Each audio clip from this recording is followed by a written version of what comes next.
these and other mercies I pray. Thank you. And amen.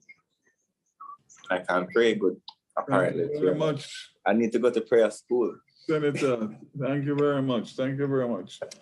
Ms. Brandon, any apologies for absence or lateness? Member Julian Robinson tendered his apology for absence. All right, anybody else? No, Chairman. All right, so today we have two presentations, University of Technology and Simtai Consulting Limited, to make presentations.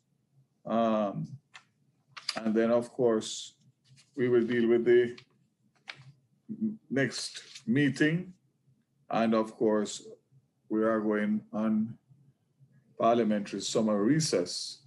So I think that there's a proposed date for next Wednesday, July 14th, which if we all agree, when at a later stage, we'll have the Ministry of Education, Youth and Information and the University of the West Indies to make verbal presentations. So basically, I think that would be probably our last meeting. And then, of course, following on those presentations, the next stage in the committee's deliberations is a review of the Act based on all the inputs that we have got. And of course, members will be provided with a matrix outlining stakeholder recommendations and concerns on sections of the legislation that will be compiled to use to assist the committee in their review. So what that really means is that I think when we get back from recess in early September, that the committee would have reached to the stage of where we actually start the review of the Act. So we can set that date at the closing, just ask everybody to check their schedules to see whether or not those dates will be suitable so we can get a last date in the month of July before recess. As usual, they ask for the reading and confirmation of the minutes of the meeting held on June 16th, 2021. And we have been fortunate that the minutes have been very well kept and done and reflects what has taken place in those meetings.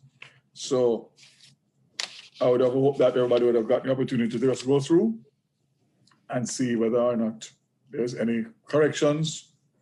And if not, ask for the confirmation of the minutes, and then of course matters arising. So if nobody has anything in relation to the confirmation of the minutes of the meeting held on June 16, can I ask for a confirmation? A second. I so move, Chair. Senator Gale, Member Gale, seconded by? Seconded, Chairman. Oh, Member Samuda, welcome. Thank you for having me, Chairman. Member Samuda decided to grace us with his presence. All right, so that's Senator Gale and Samuda. Any matters arising from the minutes?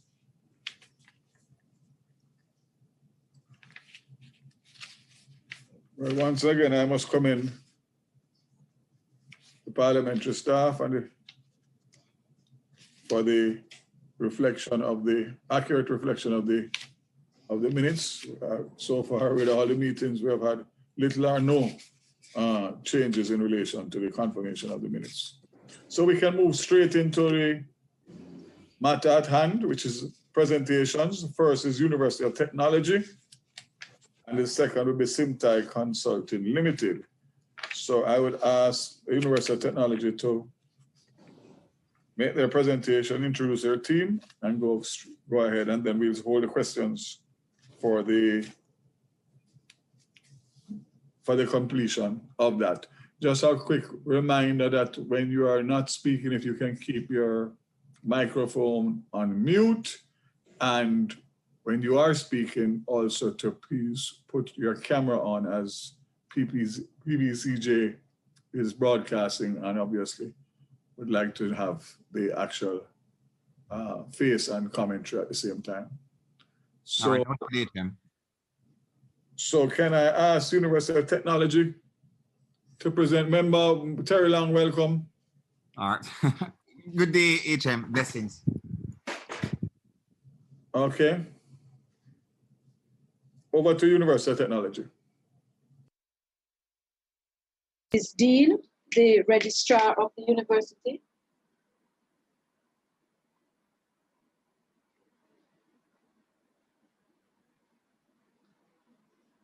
Good afternoon, Chair and members of the Joint Select Committee of Parliament. A pleasant afternoon to you. I'm Mercedes Dean, and I'm here in the capacity of the Vice President and Registrar of our institution. I wish to thank you on behalf of our council and the university community for extending an invitation to us for participation in the review of the Cybercrimes Act of 2015. UTech Jamaica has assembled a team of qualified experts for this presentation, and it is my pleasure to introduce them.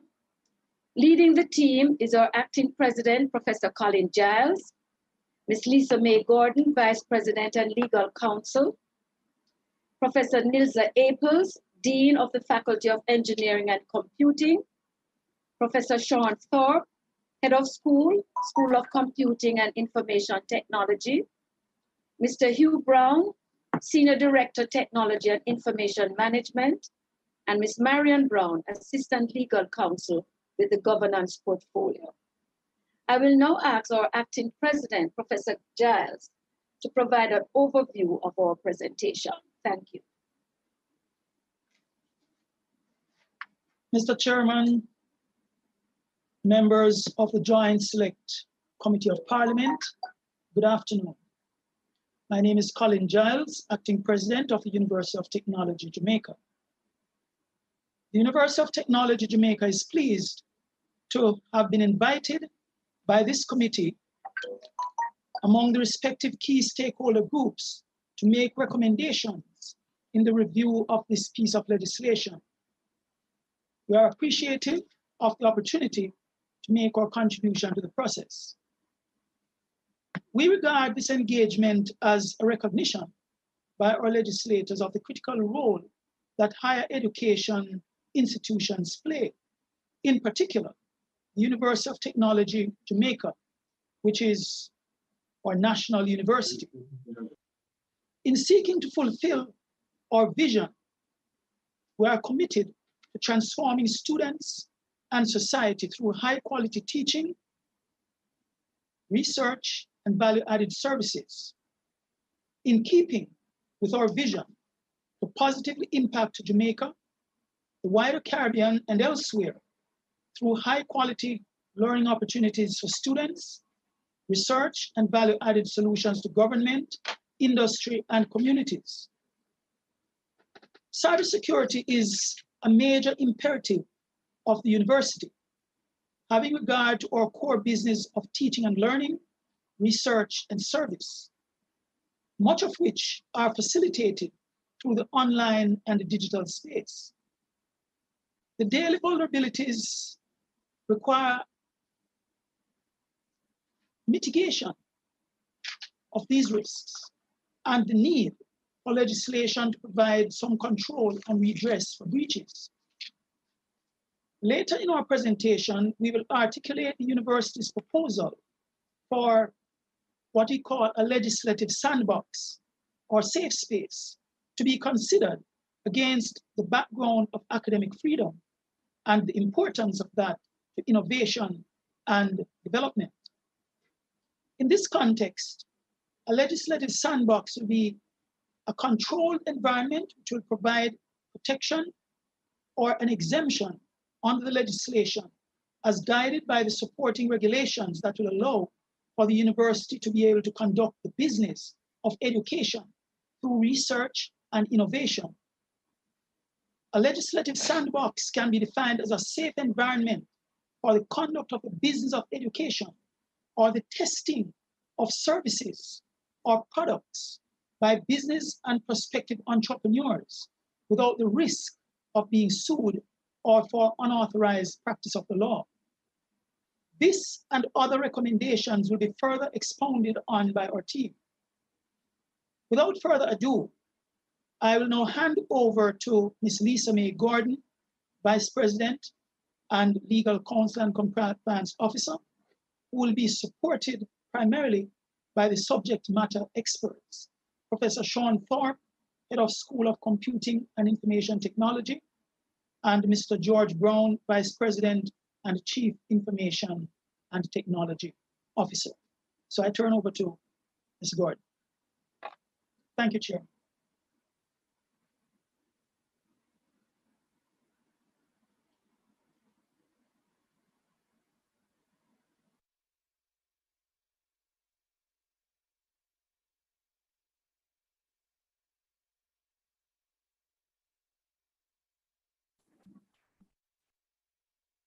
Good afternoon, Chairman and members of the Joint Select Committee.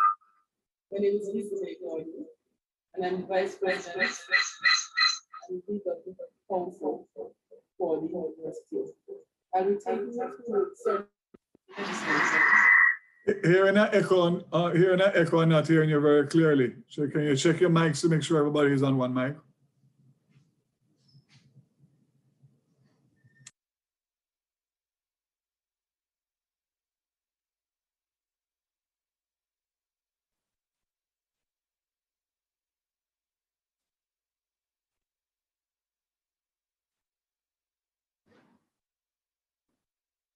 We will be taking you through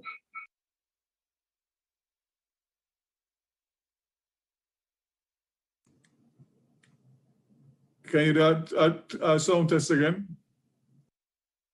we will be taking you through certain aspects. Perfect, that's fine. You're good now. Thanks.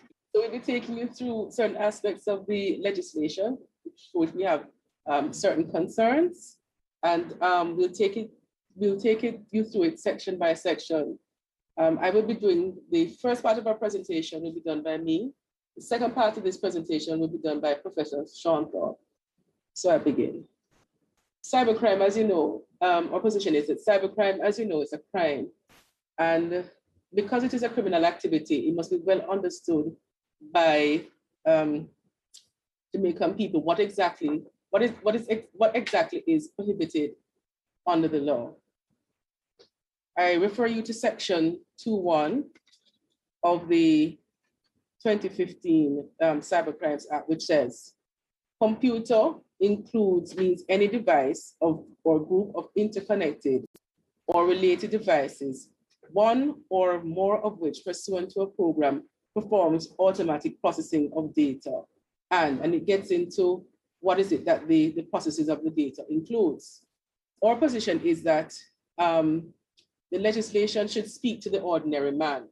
When we think about a computer, we think about a laptop, or we think about a desktop apparatus. We would want in the legislation for it to speak to other kinds of devices, which are smart devices, and to be specific about it so that people know, for example, that your television can be a computer, your tablet can be a computer, your telephone can be a computer. And for those devices that are commonly and otherwise used, that are computers, that they should be specifically listed in the legislation under the definition of computer. I'll also refer you to the interpretation section of the legislation, which speaks to damage. And damage on the section 2, on the section 2A is defined as any impairment to a computer or to the integrity or the availability of data and it lists the things that the legislation that constitutes damage. And their economic loss modifies or impairs or potentially modifies or impairs in medical examination, diagnosis, treatment, or care. It speaks about causing or threatening physical injury or death to any person, threatening public health or public safety, and threatening physical or causes or threatening physical damage to a computer. We think that mental or psychological injury should be included in the definition of what constitutes damage. And the reason for this is that, well, in recent times, there has been quite a bit of cyberbullying. And we would want cyberbullying and the mental and the physical injury that is caused by cyberbullying to be embraced by the legislation. We refer you to the definition of key. Now, this will be section 2B. The definition of key under that section, we state it is in relation to any data or other computer output, including a key, code, password, algorithm, authentication, or authorization token, biometric identifier, gesture, or other data, use of which, with or without keys, allows access to the data. That should read, we believe that that should read data. It's a typographical error in the legislation itself. Under subsection, under subsection part 1, subsection 2A. Now, 2A, under that section says, for the purposes of this act, a person obtains access to any program or data held in a computer if the person causes a computer to perform any function that alters or erases the program or data. We have the view that in addition to altering and erasing, the section should also speak to creating, because you can alter, erase, but you can also create data, and that data, if you and that the section should be amended to include creating data, because as it exists, it refers only to information which already exists. I'd also like to refer you to section 2B in the very section that speaks to it speaks to access to any program or data held in a computer if the person causes a computer to perform any function that copies or moves a program or data to any storage medium other than that in which the program or data is held, or to a different location in the storage medium in which the program or data is held. The term storage, though, Chairman and members, is not defined. Storage, when we think about storage, we think about physical storage. However, storage should be defined as not only physical, but virtual storage under the Act. So we would ask that a definition of what constitutes storage, in particular, given its use in the legislation, be defined.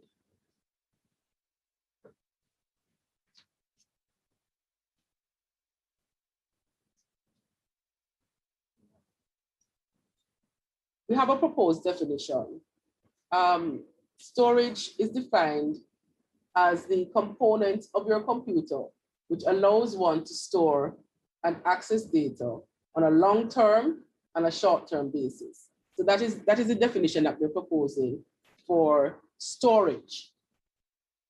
Now, there is no provision in the current law with respect to entrapment, that is, tricking somebody into committing the offense.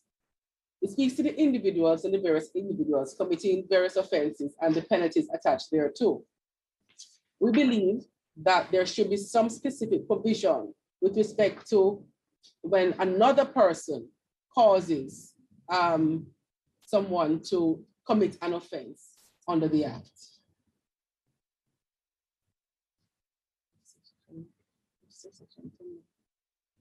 I now refer you to section 10(1)A and 10(1)B of the Act.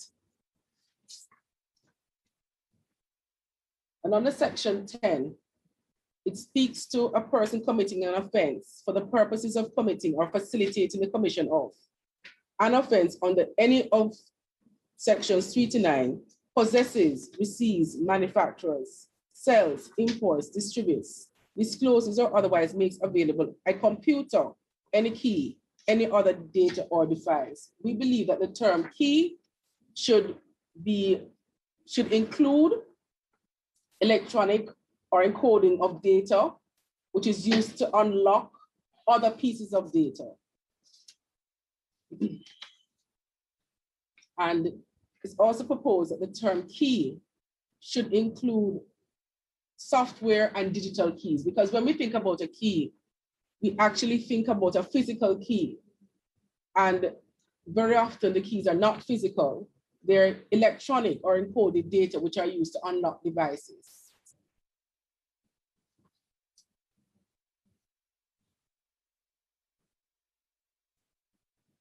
So we have proposed a definition of key to include a key being an electronic or encoding of data used to lock or unlock other pieces of data. So we have suggested that as a definition.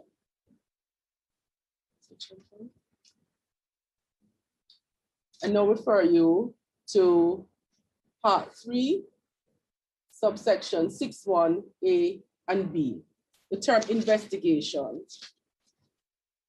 We are of the view that the term investigation should be defined to include cloud forensic and digital investigation. So the definition of what constitutes an investigation ought to be broader than just the necessarily the physical investigation. It should also include forensic investigations. So we're recommending an interpretation that the term investigation be defined to include cloud forensic, digital investigation, post-incident, and live incident investigations.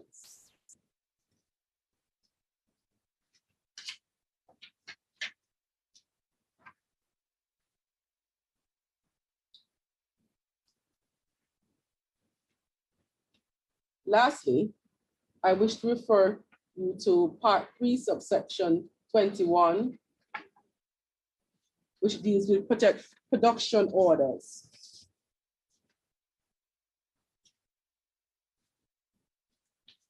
We are proposing that for the purposes of the legislation, again, we want for the ordinary person to be able to understand the crime which is being committed, and for the ordinary practitioner to understand how the act will be enforced.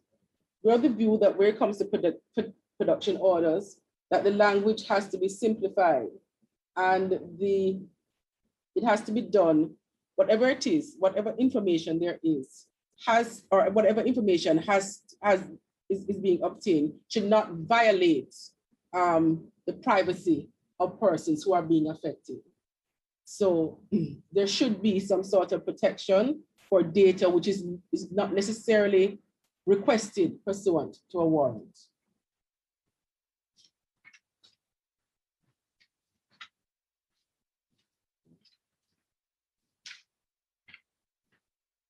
That having been said, I'm now going to turn over to Professor Thorpe, who's going to take us into the very novel area of the sandbox and the kind of, and what UTEC is recommending in terms of protection for academic innovation.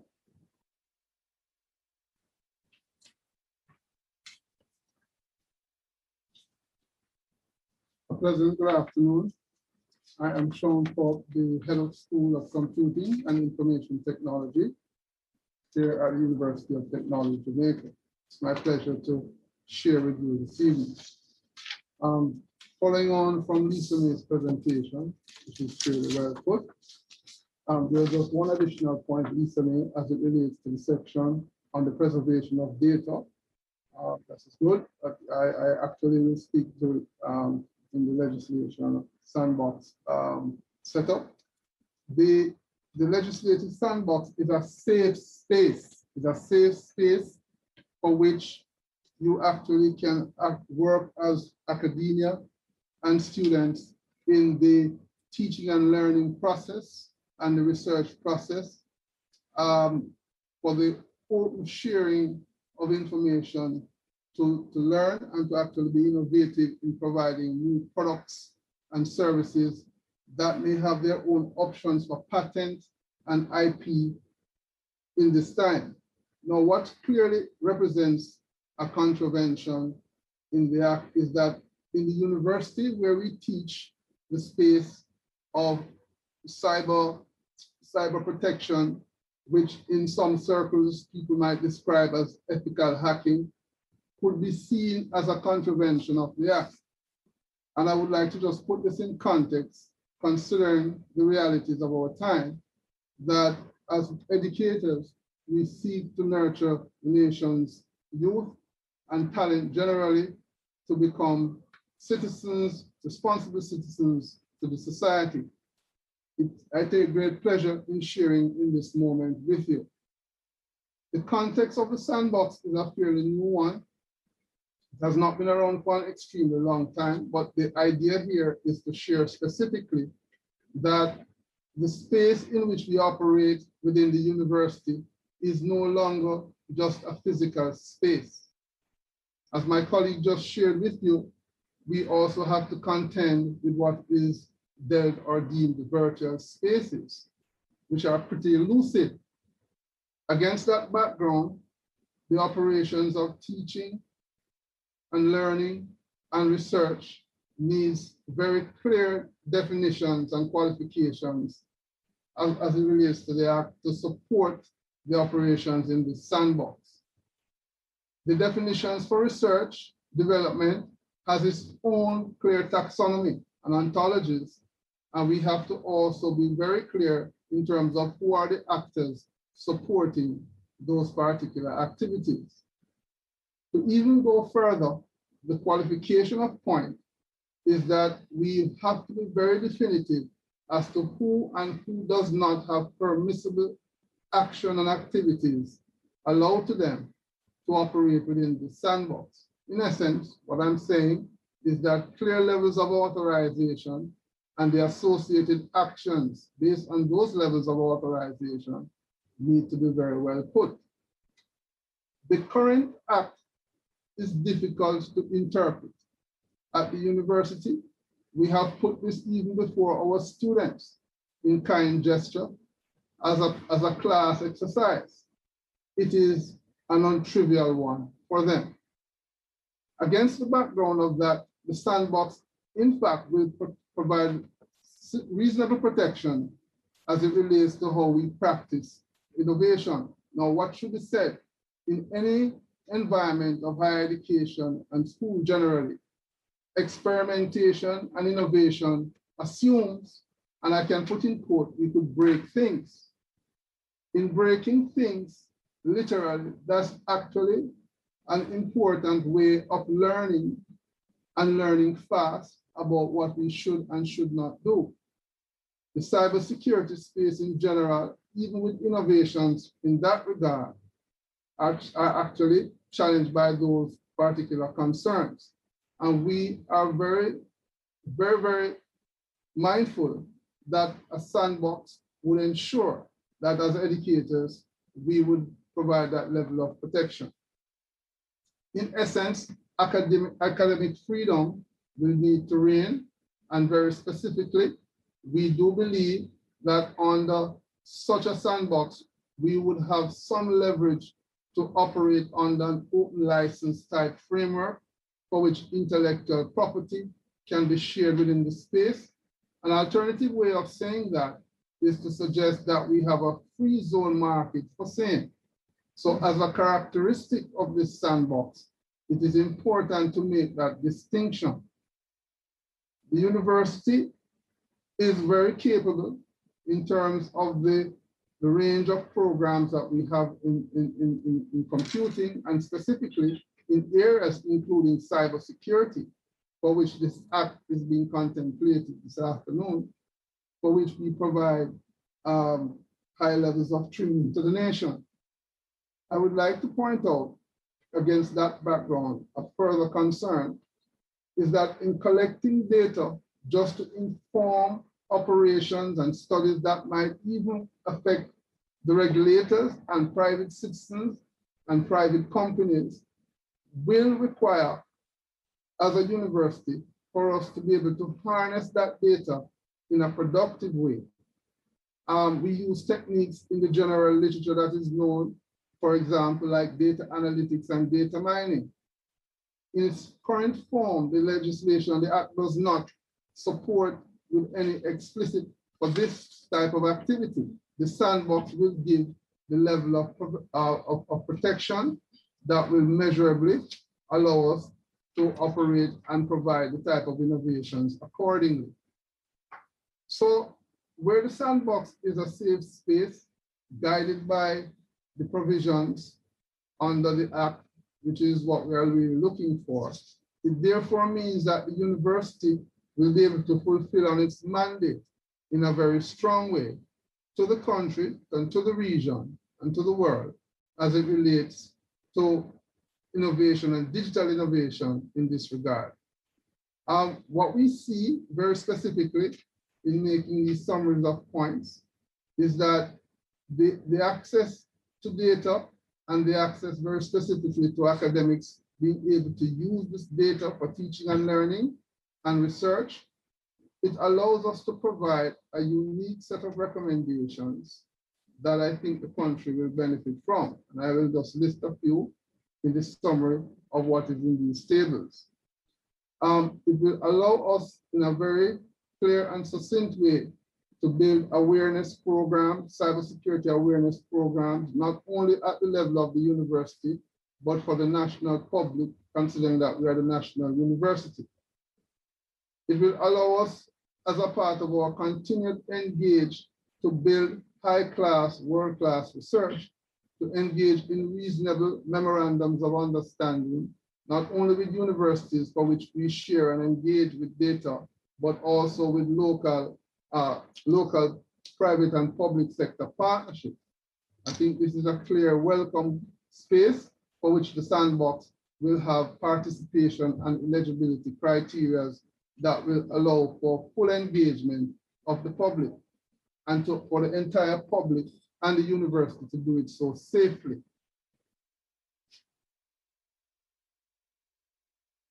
I will also argue, Chair, that as a part of this sandbox provision, that the cybersecurity legislation and its enforcement and issues relating to data breaches and the type of protection that the legislation should carry with it.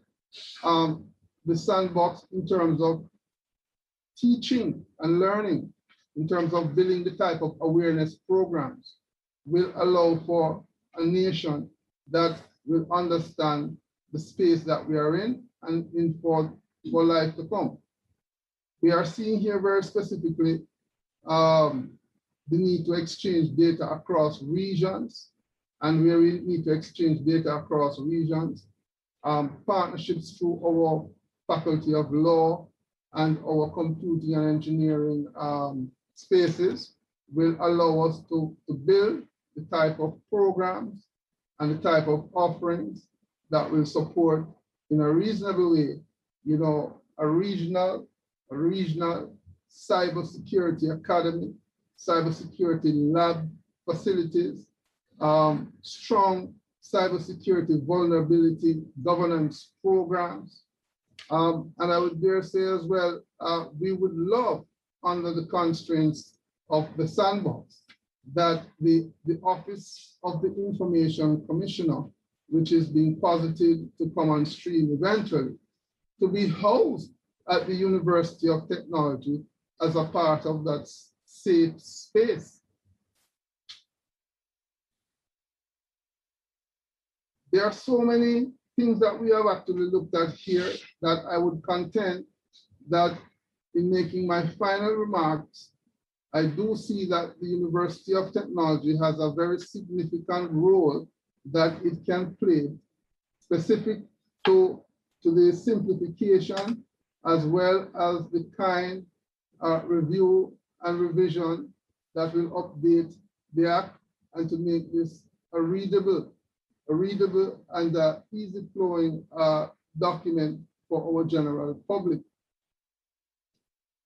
I would also like to promote the fact that, you know, there's certain levels of campaigns, awareness campaigns and promotional campaigns through specific cybersecurity awareness programs that we at the University of Technology Jamaica are quite prepared on doing. We do that for ourselves internally, but we are in a position to also engage that for the large scale of the national public.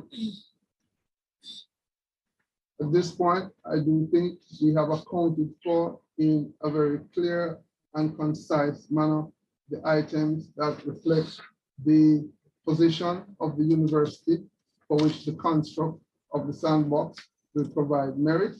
And at this point, I will hand over back to you to continue this proceeding. But we hereby close the submission by the University of Technology Jamaica as it relates to this full document on the considerations for amendment.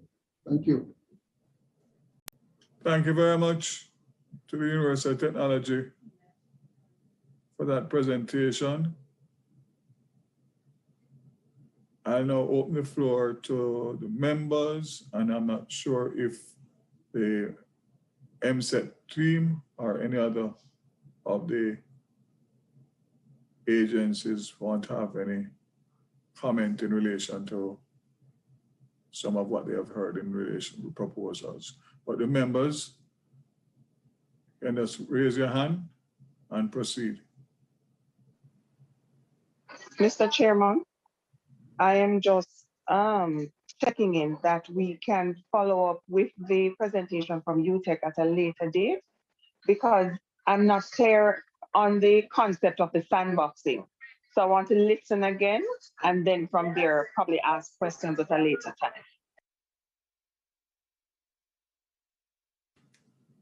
No problem. HM, may I, with your leave? Go ahead, Member Terry Long. All right, just to note, first of all, thank UTech for that presentation. I am in agreement with the points raised by Lisa May Gordon, counsel for UTech. I recall from when the act first came, I think we're looking at it maybe 2010, then 2015, 2010, in that 2010-2015 period. And I couldn't understand why we didn't consider the mental or psychological distress caused to persons which stem from the cyberbullying and all those things. So I think that is very good that she noted that. I certainly believe that when you look at the definition of the damages, and yes, we consider the economic part of it, we consider the physical injury and so forth, but certainly that mental, psychosocial. Sorry, HM, you're saying something? Right, remember, right. Okay, very well, yes. So certainly that needs to be taken into consideration. I use social media a lot, and regularly, if you talk about Twitter and Instagram, I mean, literally people will cut and paste somebody's head onto a body, or they'll just make up all this kind of content, and they go for the most sensational and sort of vile things to say. You know, there have been instances where cybercrimes or from the cyberbullying aspect and trolling persons, it has led to, I mean, you know, mental anguish and also suicide in certain respects. So that is something that as a nation, we much consider. You know, to put it bluntly, we need to get these trolls and these people who behave a particular way in social media. They believe that they can hide behind 140 characters on their keyboard and just tweet and say the most outlandish or outrageous things at all. Then they need to understand that what you say in the computer world or in the cyber world, it has implications. And I agree also, I mean, whether you're using a computer, the cell phone, every Jamaican, when you hear the millennials and Gen Z, when you hear them talk about their Samsung or their iPhone, and I mean, that is their basic computer. And the Samsung now has this thing called Samsung Smart TV. Council mentioned television as well. I can speak to the Samsung Smart TV that literally operates as a computer in and of itself. So that can be broadened as well.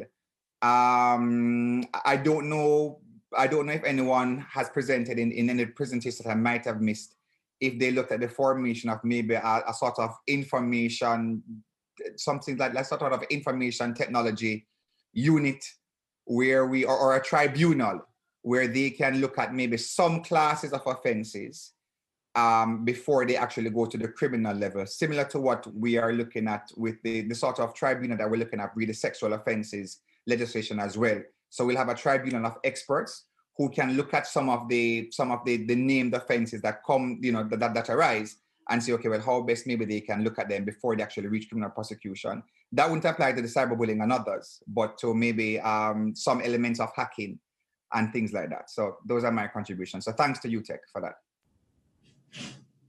Thank you very much, Member Terry Long.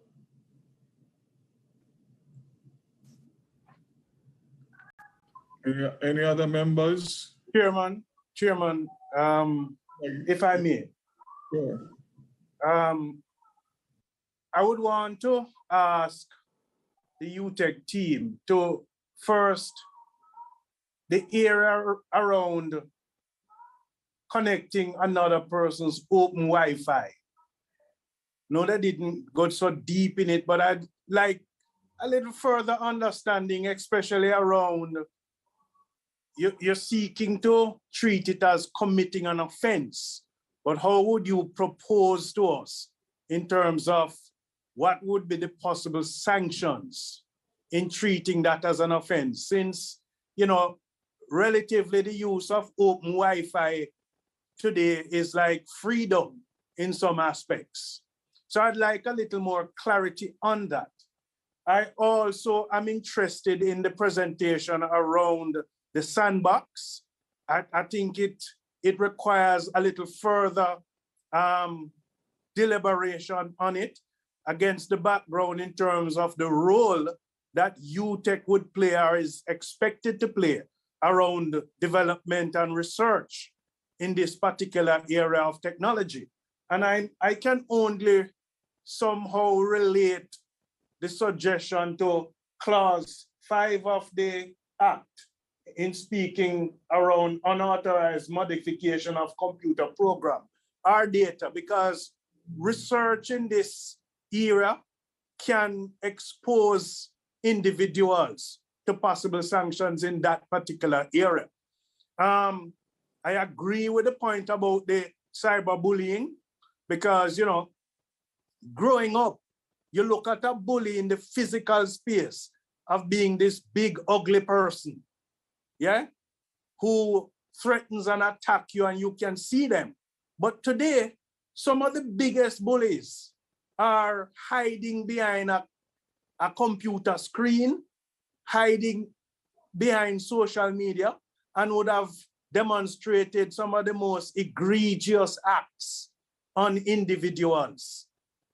And I believe it's a particular area that we need to find ways to treat with, because many persons have been on the brunt of exposure because of, you know, cyberbullying. So I'm glad the UTech raised it, and I think it is something for this committee to examine how best we can make provisions in terms of treating with it.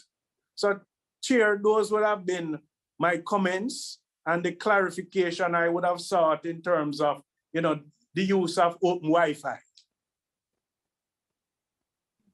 To the chair, this is Sean Thorpe speaking. I welcome Mr. Gill's comment, and I think it is a timely one. In the context of the open Wi-Fi, in a university environment like ours, where we have easily over 12,000 students, open access is a very important thing as a part of the teaching and learning process. However, it does present opportunities, and when I say opportunities, for miscreant parties, malicious parties, to be able to impersonate others over those open access points. So you have an identity crisis of, let us say, Sean versus Lisa May as to who was accessing over that particular access point with time if you do some level of investigation. And hence the term entrapment could be easily understood given the context.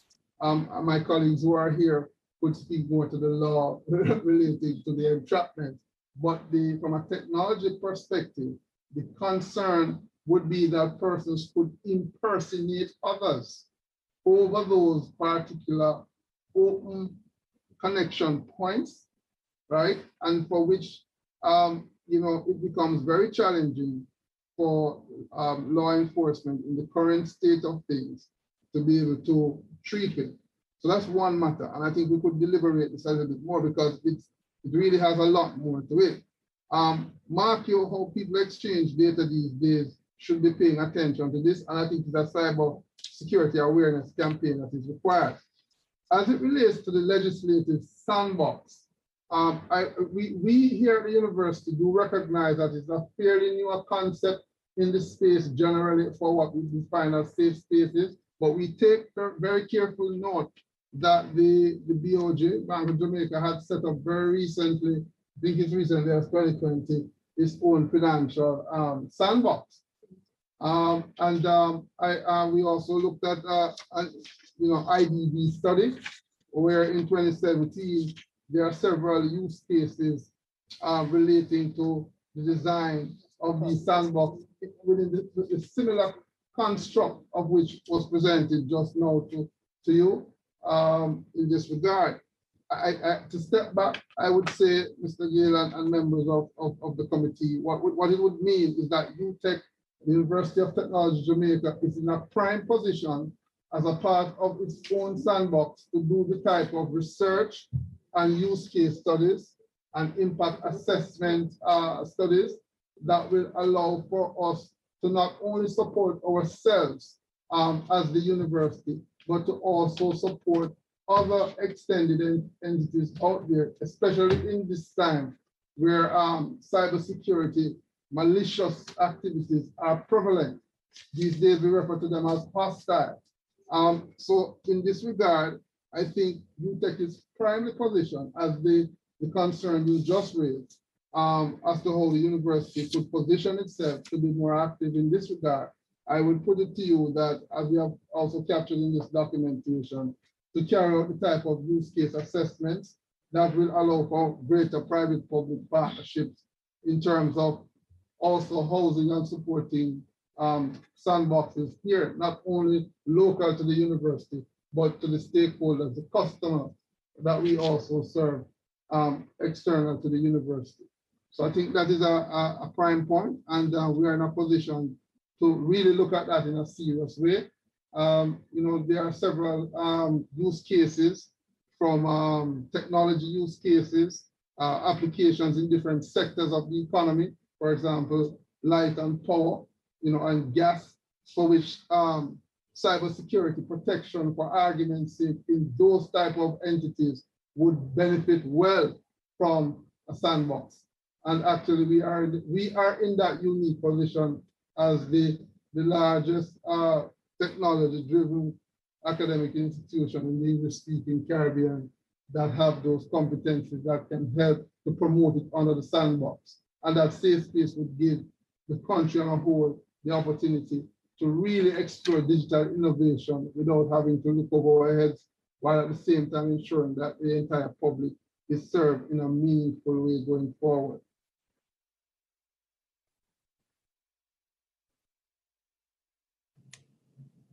All right, that ends my comment on the point, and I sincerely hope it reflects, but we do look forward to the opportunity of how we could engage further from the member, and I leave it there. Thank you.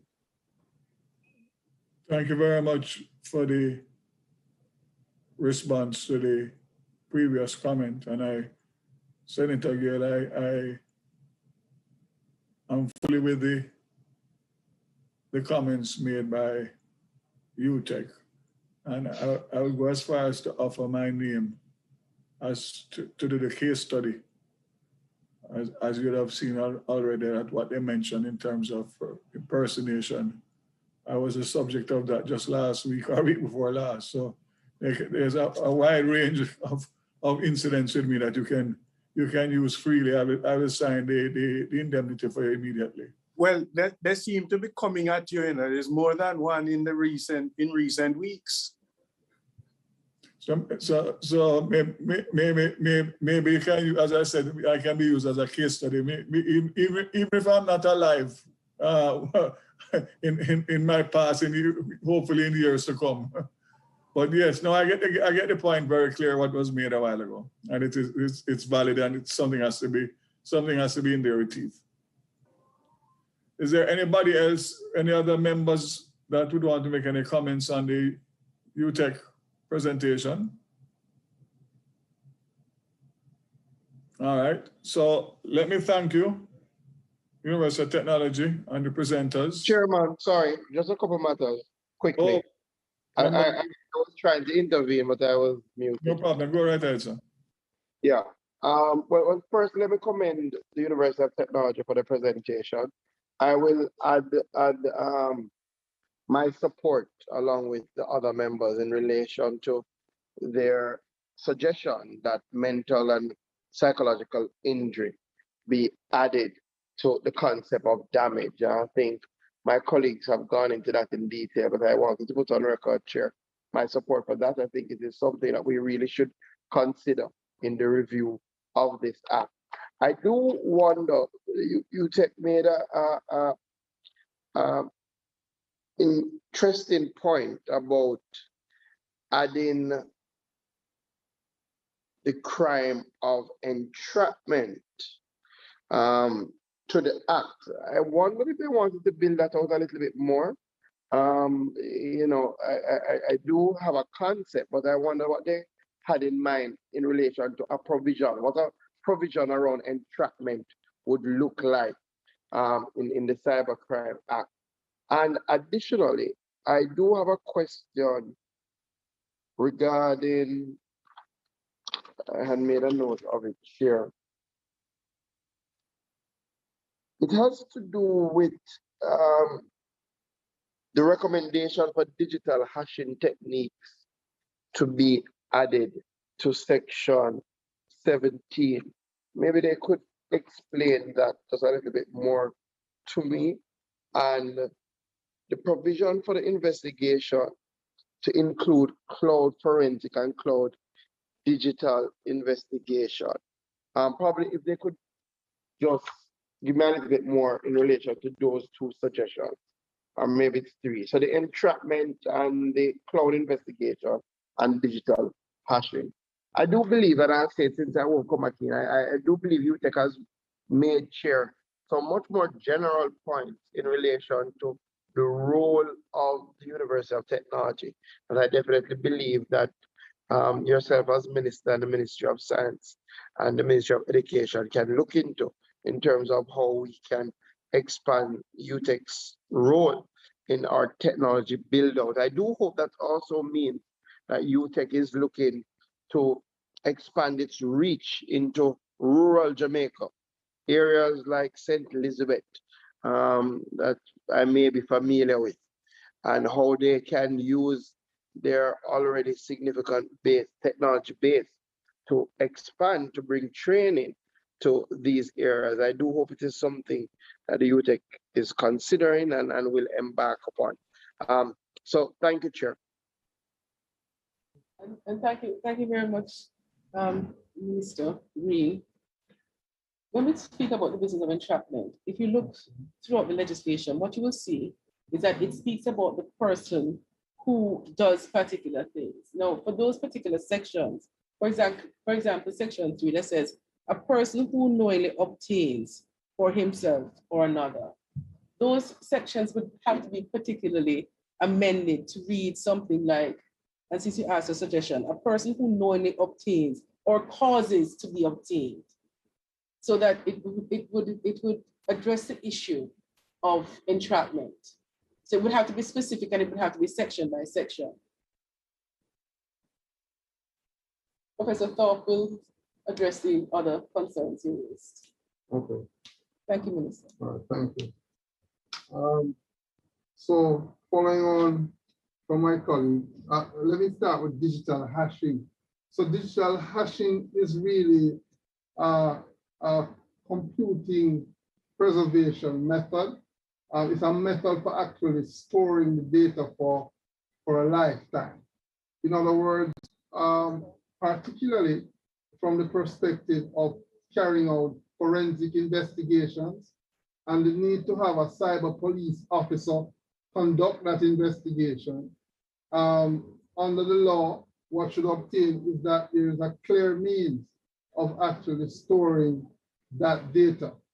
The formal technique that we teach in the academic literature is referred to as digital hashing. There are so many variances of it, and further in the amendments, we made an example of one of them called an MD5 hash. But this is not a computer science class I'm delivering today, but just to say at a very high level that the hashing provides preservation of the data for the life of the data and to ensure that its attributes are also maintained to the identity of the owner of that data, which I'm sure law enforcement would really like to have. In the context of cloud forensics and cloud digital investigation, the recommendations we had made as it relates to those terms as amendments is very specific to the fact that your computer today, as my colleague referred to earlier, is no longer just a physical computer, but what we describe today as a virtual computer. Even this current session that we are running, which is on Zoom, I think it is operating over virtual device services in what we call a data cloud. And where the legislation is new on this particular element, what it means if we had to address such a concern in terms of a crime scene or investigation locally, we would need to ensure that the act is broadened in terms of this inclusion. So the cloud by itself is really speaking to the fact that there's a lot of activity going on with virtualized computers and the need to be able to capture those resources. The cyber bullies of which you were speaking about earlier are hiding behind some of these cloud resources, which it will make it very hard for law enforcement to actually implement. So I think by making this provision and making it clear, it allows for that. And we at the University of Technology Jamaica teach these things as 101 courses to our students and to our graduates. So we are very glad to ensure that this is also something that should be accounted for. I think that reflects the question. And I think the last point was about going to St. Elizabeth on a lighter note, right? To provision training. On a serious way though, what I would say is that the School of Computing here at the University of Technology Jamaica actually have been looking at particular partnership agreements with the Universal Service Fund, for where they have these community center points across the island, for which we are looking, and we have started to discuss with the Universal Service Fund to implement training provisions in those spaces, even if it means providing virtual laboratories, Minister. Considering that we're in the middle of a pandemic, we're looking to pivot and find alternative methods to support the delivery to our larger scale public. Virtual labs being one of them, and that virtual labs is really nothing more than virtual computers provided to spaces that may not have traditional physical computers, and without having to deal with any other nuances of issues. But we definitely are on board with supporting nationwide programs, and we do have that in the year ahead to be using the Universal Service Fund partnership agreement that we have at the school to ensure that across the 14 parishes we have these kinds of initiatives. And I sincerely hope that answers the raised concern. Minister Green, I can see you asking for our open campus next.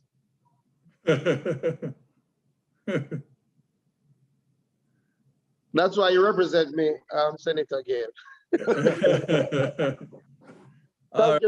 Thank you.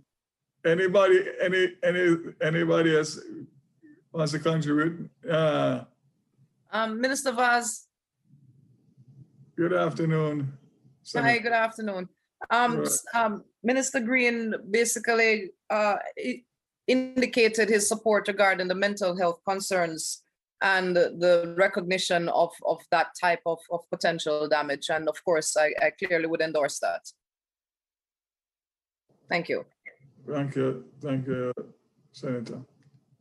All right, so once again, thanks very much to the University of Technology for that comprehensive presentation. And of course, like all the other submissions, we will take note of them in our deliberations after the presentations are closed.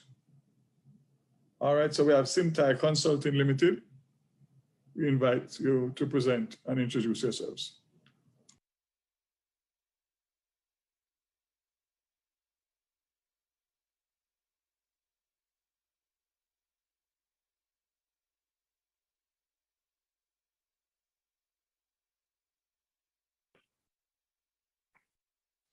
Thank you,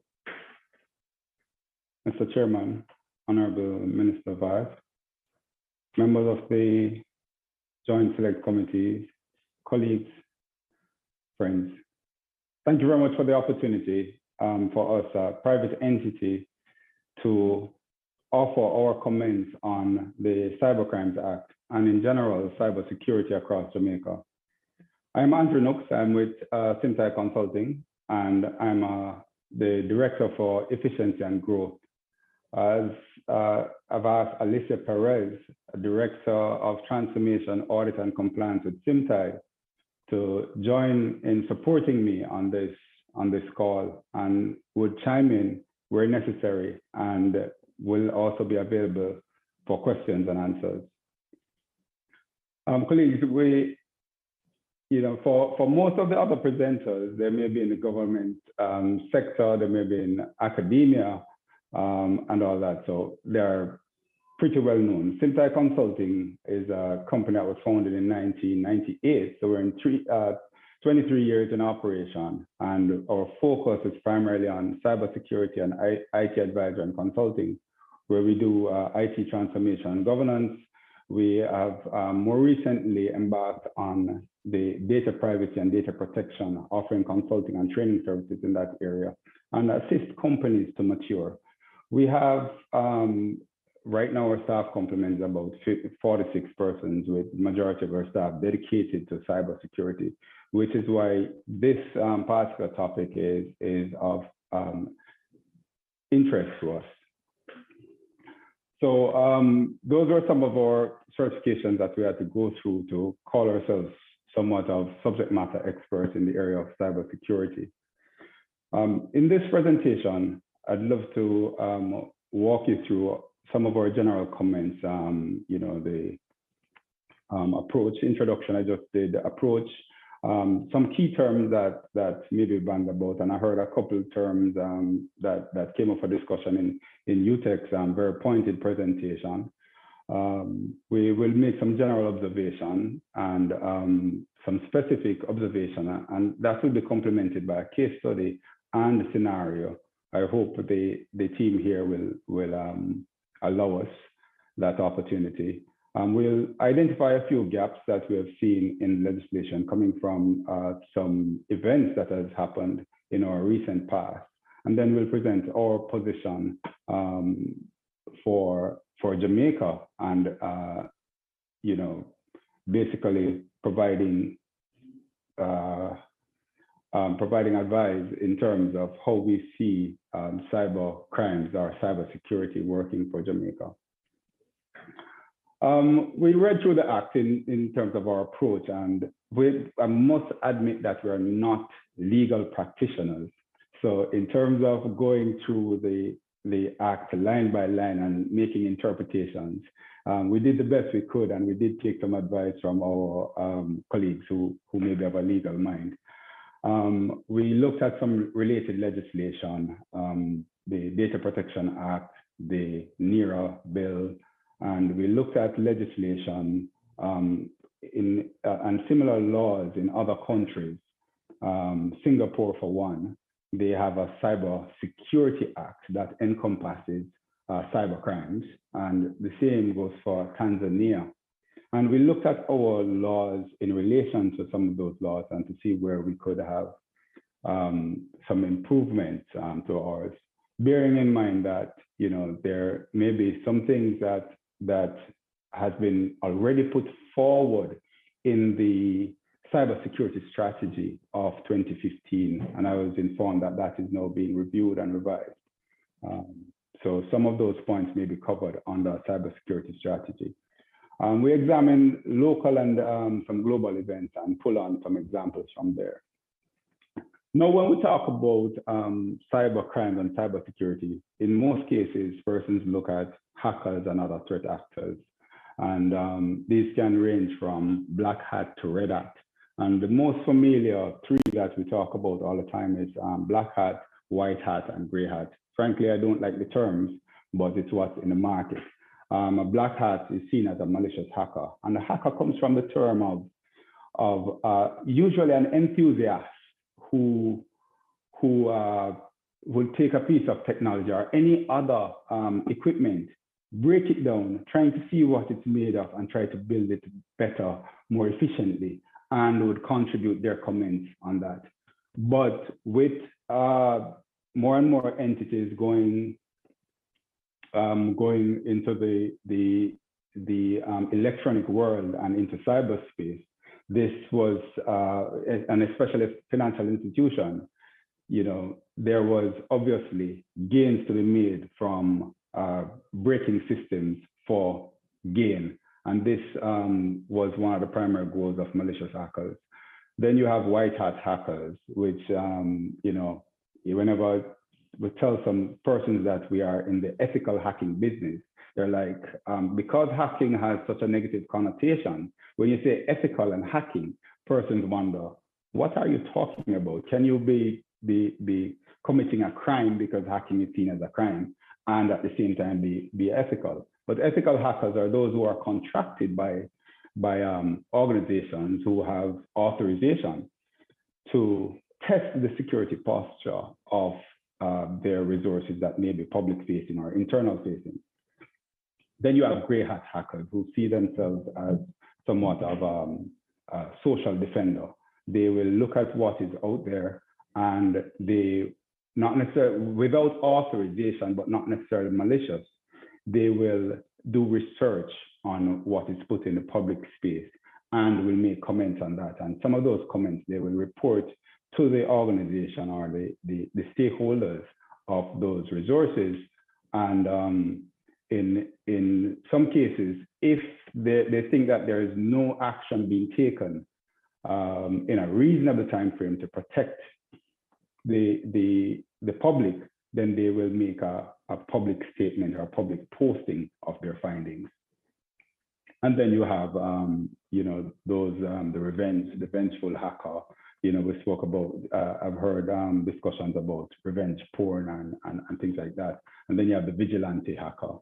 You know, so this can take on several different phases. Then security versus crime. For the most part, our legislation focuses on crime, and we like to focus on the protection side of that, which is the prevention, the protecting confidentiality, integrity, and availability. And UTEC made a very pointed observation about the deletion or the modification of data, but we could mess with integrity by placing data that wasn't originally there, right? So that ought to be looked at. Crime in its context seeks to punish unauthorized compromise or attempts at compromise. Then there's incident and breach, and there was a lot of a discussion in the public space about the jam COVID situation, whether or not it was an incident and breach. And it depends on how you look at it. First, you have an event, and the event is, you know, certain conditions have to be met for the event to become an incident. So it's a potential incident, it becomes an incident. Then it's a potential breach, and eventually it may be declared a breach. Now, the question is breach of what, right? Because there can be a situation where there's a breach of security which would come under the Cybercrimes Act. And there's a breach of data, which under the Data Protection Act that deals with personally identifiable information takes on a whole different ballgame. And I like to look at this from the perspective of you live in a gated complex and rushing out to work one day, you left your front door open. You left your front door open, your neighbor was passing, it seemed unusual. So the neighbor calls you on the phone and says, hey, you left your front door open. Not sure if that was intentional or what. Could you, I think you should check on it, right? The question is, did the neighbor breach your security? On the other hand, if you left your crown jewels that's exposed and someone can look through the front door and see your crown jewels, was there a breach? And who would have committed this breach? Would it be you who had left the crown jewels, probably belonging to you or others, in clear view, or would it be the person that is seeing the crown jewels that would be a breach? So there's has been a lot of debate on that, and I hope that kind of adds some perspective to it, and that's our perspective. There's scans, assessment, and we hear this thing talking about in our space where companies referring to scans and vulnerability assessment and penetration tests. So I thought I think it's necessary to just kind of put some distinction between them. And a scan is really pointing an automated tool and coming up with a potential raw list of potential vulnerabilities. An assessment will look at those vulnerabilities and put them in context, and usually in context of a particular organization. A penetration test would go a bit further and try to exploit some of these vulnerabilities. And in a hacking scenario, the malicious hacker or even the white hat hacker would go through these steps: a scan, an assessment, and then they would exploit vulnerabilities. So just wanted to put some of those things in context. Dr. Thorpe spoke about hashing, and hashing generally is applying an irreversible algorithm to data. And whenever you want to verify the integrity of this data, that it hasn't been modified or changed, even over time, you could apply the same hashing algorithm and key to that data and compare the hash result. And if the hash result is the same, it verifies the integrity of the data. And a lot of this is going to be used in when we start talking about digital signatures, which relates to the National Identification System and NERA. So very important concept there, as opposed to encryption, where encryption can be decrypted with a key, and that key can be the same or they can be different key, vis-a-vis symmetric or asymmetric. Our general observation for the Act, as we mentioned, is the Act is consistent with the name and focuses on crime. But as a young boy, my mother always told me that prevention better than cure. So, I have a couple of questions that I really need to ask, because the thing about it is, when you start talking about crime, first you have to identify, that an incident has occurred and that incident has led to a breach. And that comes through the process of investigation. Now, if you don't have the right information, if systems are poorly designed, if systems are poorly configured, then this whole business of investigation is going to be slowed and possibly won't come up with any results. Then it is finding the criminal, and the criminals have a way, or the accused party. Identifying them has been a challenge, because in technology now, you can hide behind several layers. And we spoke about open Wi-Fi. Open Wi-Fi is internet cafes. Open Wi-Fi is a safe haven, because usually an important part of tracking down a perpetrator is tracking the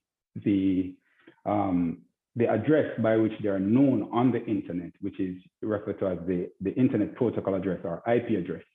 And that is a significant part because an IP address will belong to the network or device that is connecting to the internet. So if you have a system that is connected to the internet and you offer free service to someone, they can come in to attach to your free service and they can basically commit a crime using your free service. And that is going to be tracked back to your device, which the internet service provider would have logged as being assigned to you or to your organization. So and there are several other ways. I can be sitting within my office, sitting beside the next person, and my IP address, my address on the internet is showing up as coming from somewhere in Romania, whilst the other person who is going through the normal channels would be shown as coming from within our offices. So it lends a bit of a challenge in investigation. And then prosecution, you have to bring the criminal to justice. But then if you don't have reciprocal laws in different jurisdictions, because a criminal can be anywhere in the world, in the cyberspace, the world is really flat. You can basically be seen anywhere from where you sit. So prosecution becomes a challenge if you don't have reciprocal laws or agreements within particular jurisdiction. Then your efforts for bringing a criminal to justice is going to be thwarted. So our case study looks at Clinton, who just recently, IT manager of a hospital, who recently attended a cyber security awareness seminar put on by UTech, right, John? He realized in doing that seminar that there are several gaps in his organization, and he put together a business case and a budget and submitted it. It was obviously in our crisis situation, it was the country could not, or the hospital could not afford to spend that kind of money when there's much needed medical equipment. So his proposal was denied. But 2 months later, the organization got crippled by ransomware and patients' records were inaccessible. The threat actor asked for a ransom, and the ransom was about 5 times what Clinton was proposing as his budget. The hospital decided that they're going to investigate, and the investigators came in and they said that you do not have sufficient data. You're not capturing enough logs for us to be able to investigate this. And the only way that you're going to get through this, furthermore, your controls are such that you're not doing proper backups and stuff. So the only way to get through this is to pay the ransom. And, for many organizations across the globe, they end up paying because of similar reasons. The hospital paid the ransom and their data was restored. But again, no budget was approved, so the system issues were still unresolved. Another incident occurred at the hospital, and a local expert was arrested. So a couple of things, the consequences: the patient's records were inaccessible. The issue was resolved at a cost of 7 times the proposed budget for protection. Duration of the outage was about 6 days. Scheduled surgeries were postponed, putting lives at risk, and the integrity of the restored files could not be verified. The investigation, after months, revealed that the vulnerability was anonymously communicated to a senior director at the hospital months before. The social media commentators suggested that vulnerabilities that led to the compromise were known and was in the public space. And the exposure was the result of a 14-year-old student of Marcia. And Marcia is a cybersecurity teacher at a local high school. And she was introducing, based on what was introduced to her in class, the student, the 14-year-old student, was very excited. And she was probing through a Wi-Fi in her area, right? Lives very close to a hospital, and she was probing for Wi-Fi in her area. She connected to an open Wi-Fi, noticed some files and everything. She was both excited and everything about what her new knowledge brought her, and she brought the information to her friends. so-called friends on social media, and the post caught the attention of threat actors from a foreign jurisdiction who exploited the vulnerability. Investigations are continuing because answers must be had as healthcare systems are seen as protected computers. The question that I want to ask is, why were persons reluctant to report the vulnerability? And can Marcia be held liable for the action of our students? How would our laws treat with the actions of a curious minor? And will management and directors of the hospital be held accountable? Did the hospital know that they were custodians of protected computers?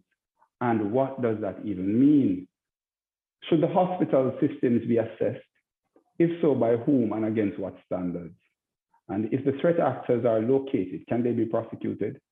And the big question is, we have caught the threat actors, we've prosecuted, we've brought them to justice. Will that fix the damage? The damage from our perspective is already done. So even though we brought somebody to justice, it may bring some peace of mind to some, but the damage is already done. And we can speak at length about the Colonial Pipeline attack and the Jam COVID attack and the attack on the Irish, I think it was the Irish healthcare system. I mean, this had moved several governments to action, and even South Korea ordered urgent review of their energy infrastructure as a result of that. And there was the US declared emergency after ransomware shuts down the pipeline and everything. So all of these actions were taking place.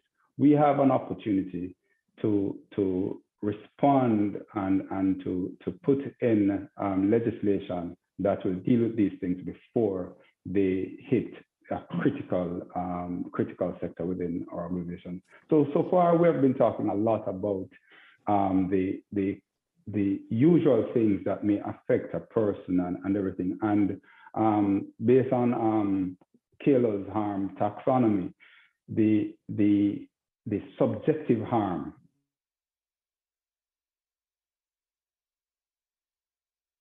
but there's also the damage to national infrastructure, the how things can affect lives and livelihood, right?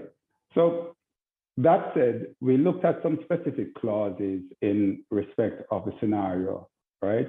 And we looked for the purpose of the act, a person will access, we looked at section 4B, and it says, for the purpose of this act, a person who accesses, modifies, or uses any computer or data held in a computer or causes the computer to perform any function does so without authorization if he does not have consent for access, modification, use, and so on.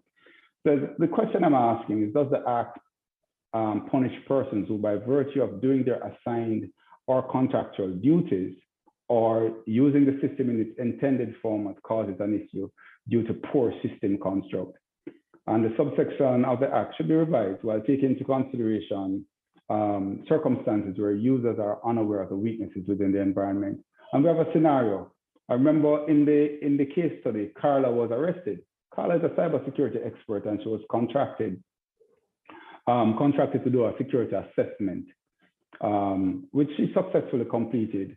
And meanwhile, a cyber incident that caught the attention of the public and media was being investigated as it caused a disruption of service at a local hospital. A few weeks later, Carla was arrested in full view of cameras, and Carla was she was arrested for unauthorized access of a protected computer.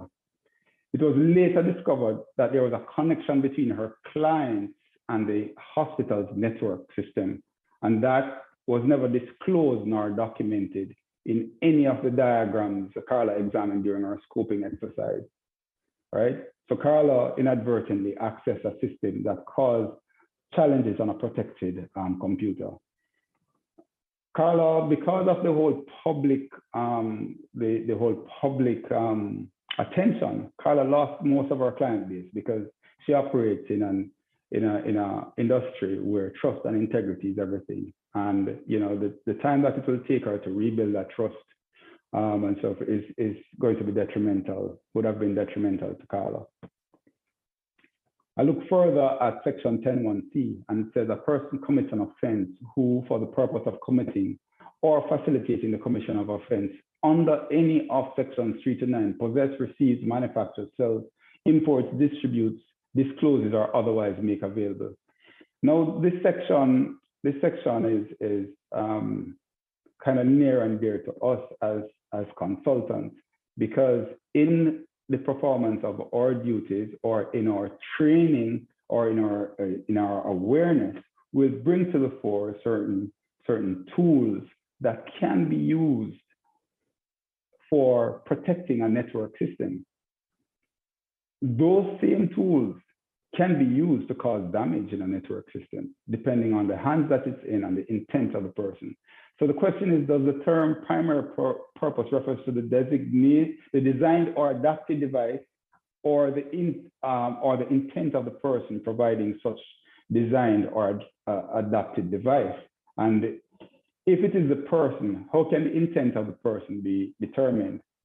There are scanning tools that are in the public space, and by virtue of teaching persons about scanning their internal systems, even their home systems, for vulnerability or open ports or services, to determine what they have out there and to be able to protect themselves.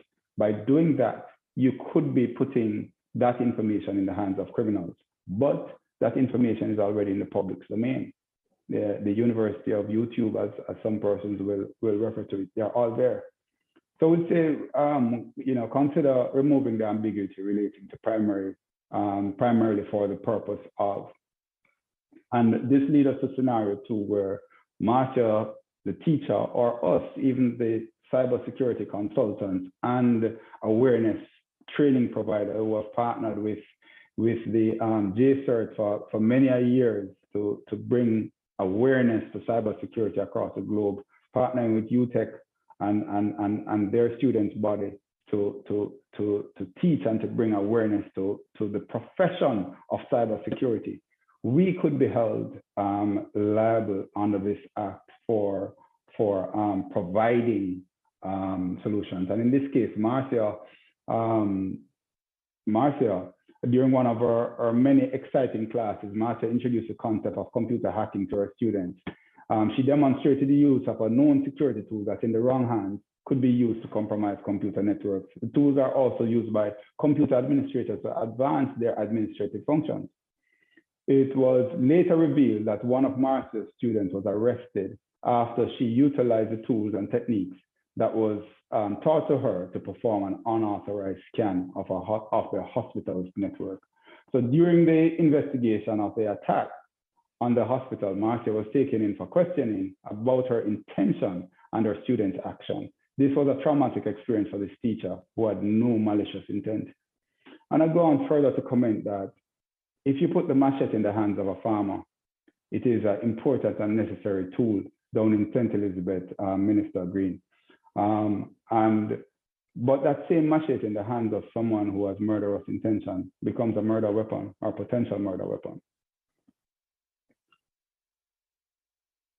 We turn to observation in section 11.2 that talks about knows or ought reasonable to know. And the question that I'd ask, and remember we're not legal minds here necessarily, is what constitutes reasonable knowledge? And I mean, there should be a definition of what reasonable knowledge is, what is prudent action, what is reasonable knowledge. So that turns me to Amanda, a 14-year-old student of Marcia, who was implicated in the incident involving the hospital. And Amanda did not know that exploring new knowledge could have caused such a fuss. She was just using a scanning tool to identify wireless networks within the vicinity of her school when she came across an open guest wireless network. Upon connecting, she discovered some files that seemed interesting. Amanda experienced excitement, confusion, and concern, and took to her social media group to seek advice. In Amanda's case, was Amanda ought reasonably to know? And what provisions are even in the law that handle cases involving minors? Mr. Chairman, I jump now to some of the gaps and opportunities that we see in looking at the cyber crimes legislation. did the hospital in this case know that they were custodians of protected computers, and what does that even mean? Well, while the Act gives a high-level definition of protected computers, there are no standards to guide the activities for protecting these protected computers. Further, custodians of the protected computers may not be aware of their responsibilities for protecting such. And we're recommending that standards and guidelines for protecting these computers be established. Organizations with protected computers should be certified against the standards, and vendors offering services to entities with protected computers should at least have a minimum capabilities, and that can be verified through a licensing mechanism as one suggestion. The GAP is a framework for responsible disclosure. Now, responsible disclosure, usually we put that in the hands of the entity. If an entity have a robust cybersecurity program that they can offer rewards for finding bugs, for bug bounty and rewards for that, then that would be great for the organization. But the legislation, the Act and our laws would have to make space for that to be done in a reasonable way. There are lots of security consultants out there, and there are times when I'm going about my normal business. I'm probably doing a banking transaction, and I see an error message pop up on the bank's platform. And because of my experience, I know that this is not a good look, right? And I am very cautious as to how and who I report it to. Luckily for me, I know quite a bit of persons in the field, and I can call different persons or different parties to ask how I proceed, or if they know different persons, and I can possibly, send them a message through their info at, but being mindful that it may not reach to the person responsible, or the person who can do something about it. So I try to go around and find the person who can offer some situation. And we were subject to that even in our consulting. One of our consultants was going about his normal business. He found a critical error on a system. And when we called to report to that entity, the entity came back at us to say we were probing their systems. And so we were very reluctant.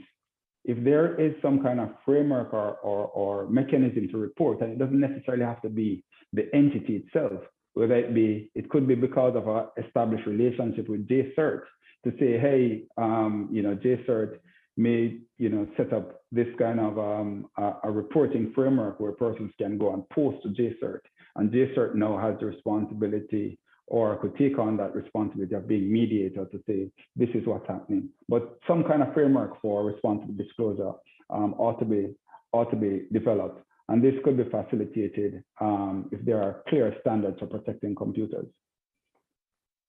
Another gap that we would have seen is, should the hospital system be assessed? If so, by whom and against what standards?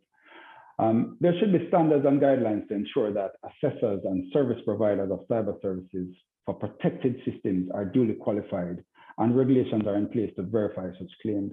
Individuals who don't possess required skill set can cause more harm than good, right? And the certification process may include verifying the legitimacy of the organization as a first point, ensuring adequate insurance to cover claims due to errors and omissions, and validate vendors, consultants through testing and certification. And I pull this because as an organization, we operate in spaces such as the financial institutions that has credit card, and credit card fraud was rampant.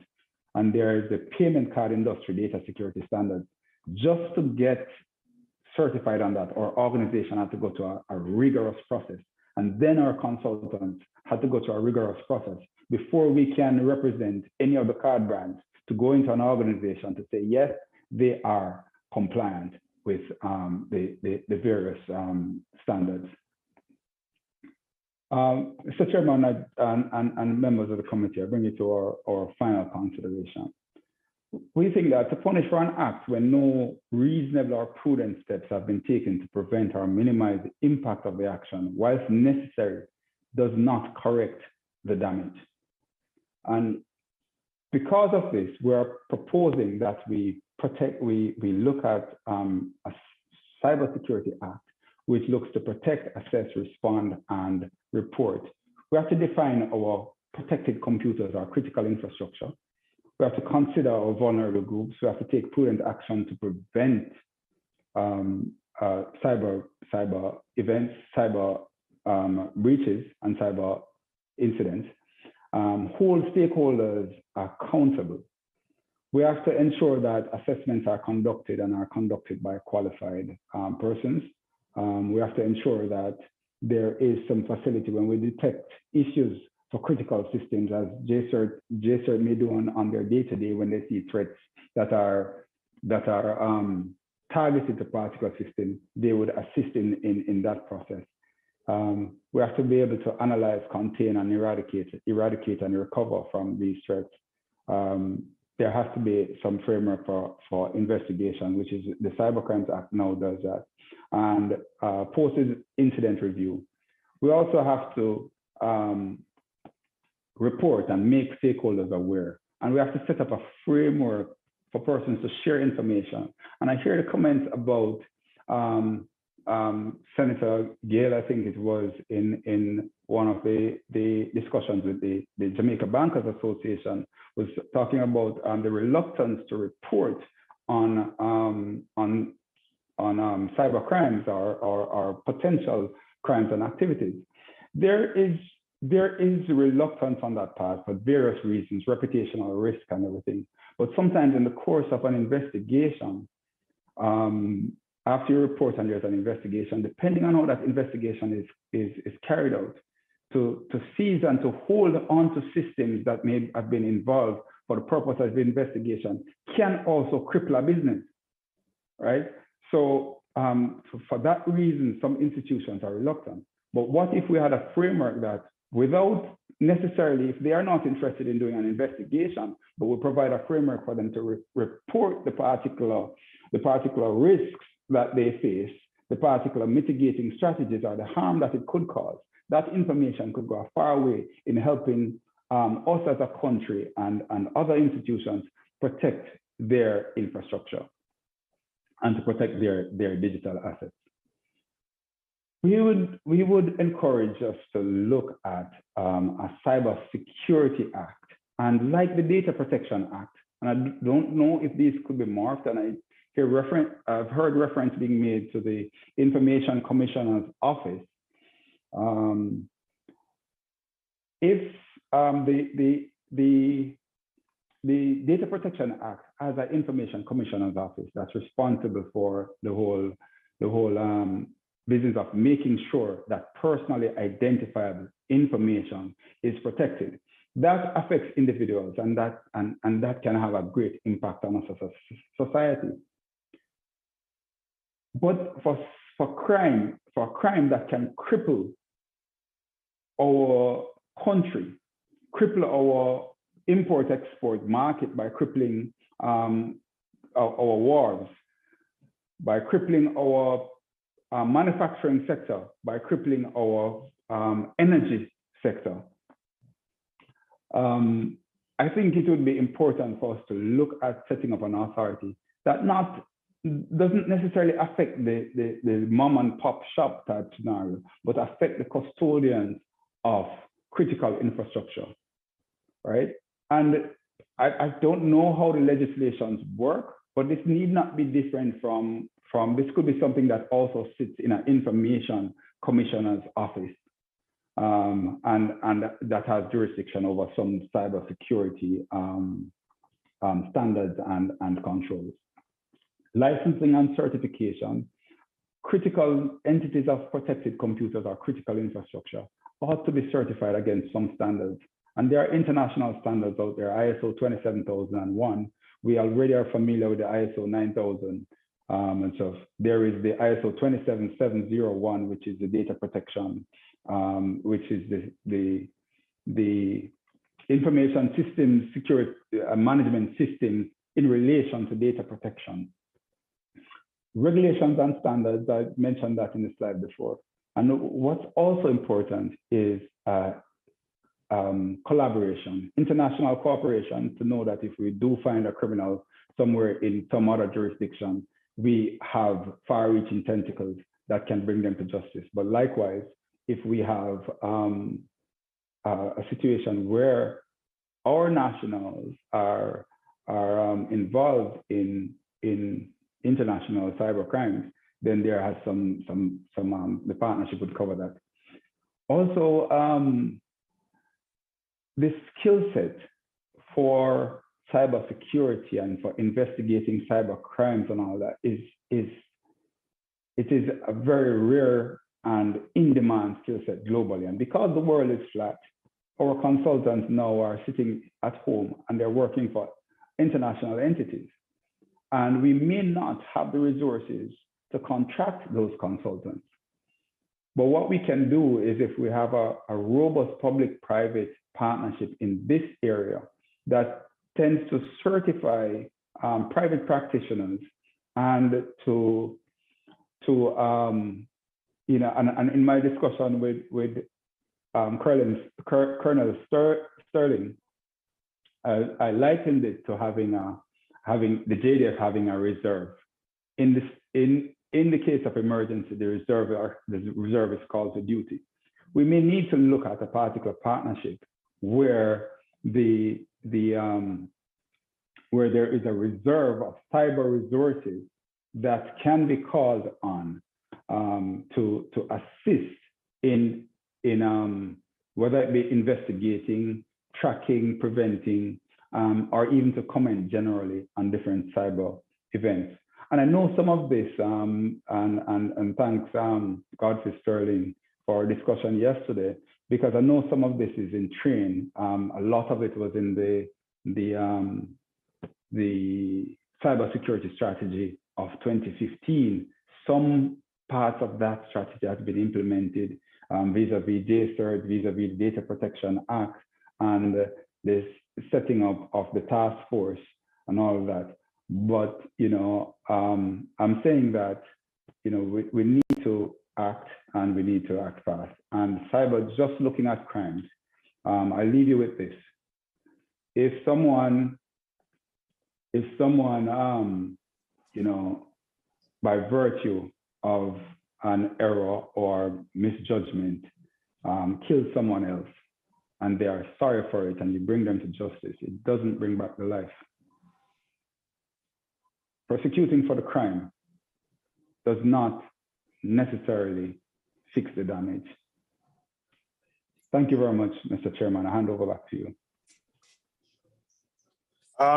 Colleagues, the chairman has stepped away for a while, so he has asked me to assume the responsibilities of chair. So, Mr. Nooks, we want to thank you for a very informative, interesting presentation for you and your SIMTI team. And I want to ask the very first question. Is it that you are proposing not only to deal with the criminal aspect of it, but based on your presentation, you're also proposing that the act be expanded to deal with the security and controlling aspect of it? That's what we're proposing, Senator Gale, because if we're only trying to find criminals, the criminals are getting more and more elusive. A better bet is prevention. And as I said, Mama Shirley always tells me, prevention better than cure. Okay, understood. So I now invite comments or questions from members. Senator Gale, if I may. Yes, Minister Samuda. Thank you, Sir Nooks. A very informative presentation. Thank you. I think if we go back to an earlier stage in your presentation, the topic of ethical hacking is much of a gray area, and you likened it to someone leaving their door open and exposing the crown jewels. I think there's a very big difference in systems between the door being open and the door being unlocked.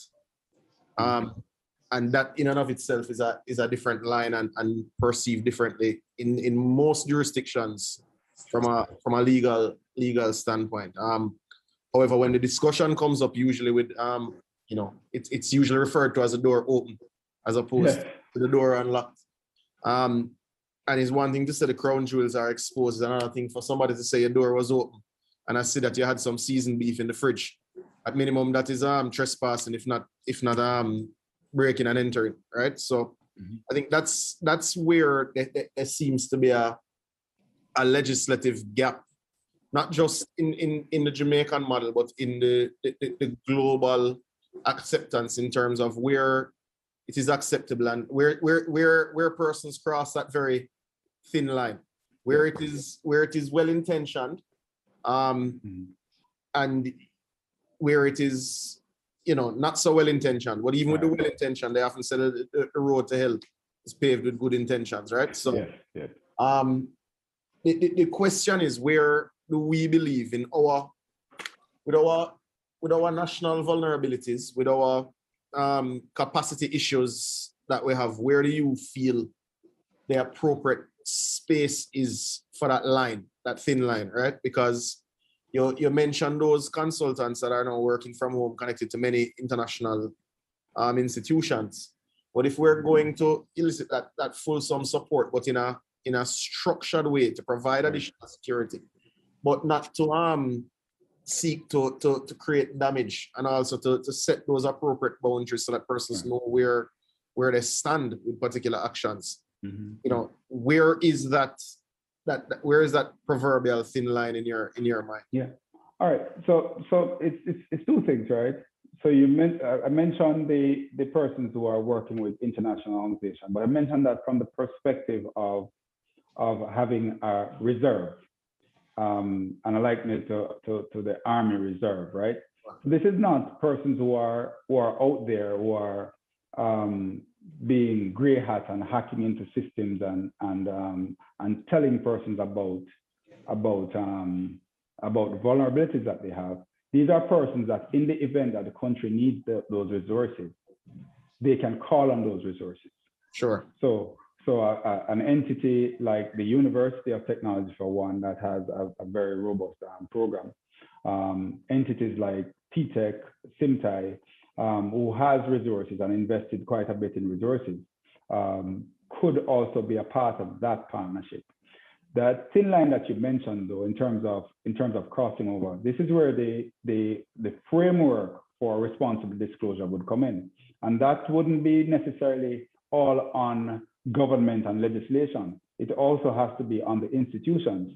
I mean, institutions like the Amazons and the Googles and the Apples, they do have bug bounty programs that encourage these gray hat persons to go out and find vulnerabilities and report it sometimes at very handsome bounties, at very handsome rewards and stuff like that. So I don't want to confuse the line of someone, the social hacker, the gray hat, doing their unauthorized activity, with that of having a framework for that person who comes across the unlocked door, so to speak, which usually from experience and unlocked our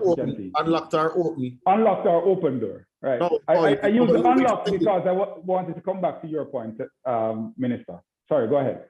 I just wonder if you're moving the goalpost. No, I'm not moving it. That open door. Yeah, man. I just wanted to ensure that I covered your perspective, unlocked or open. So I'll use both.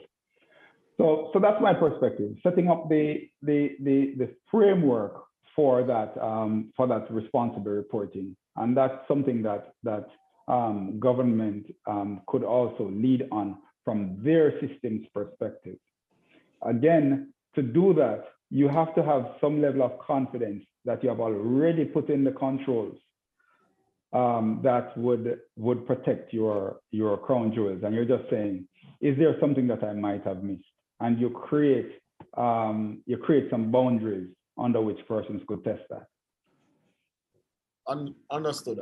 Chairman, if appropriate, I would like the team at the policy team at MNS who have been looking at these issues and others to just go through this presentation, and if needed, we will submit questions through the committee clerk and possibly ask Mr. Nooks to oblige us with some time to field those questions for the committee. I think that's fine. I think that's reasonable given the extent of the presentation and some of the areas that he and his team would have exposed the committee to.